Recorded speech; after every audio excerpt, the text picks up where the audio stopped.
Hello everyone, this is Sai from GLOLED. Today I am going to explain about solar AC-DC street light. So the street light works on both AC power supply and DC. So it is having the lithium phosphate battery inside. So it will charge through this solar panel. So whenever there is no sunlight availability, let's say for example during cyclone times, we will not have sun availability for 2 to 3 days. In that case, we will connect here AC power supply.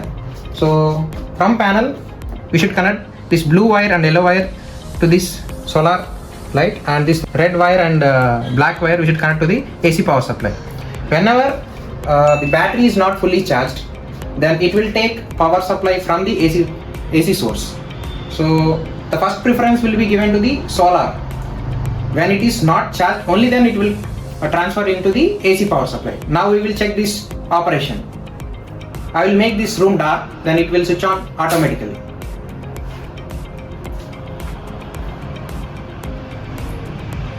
So now this battery is not fully charged, so it is taking power supply from the AC source and powered up. So if that battery is fully charged, then it will take energy from this battery and it will work. Thank you.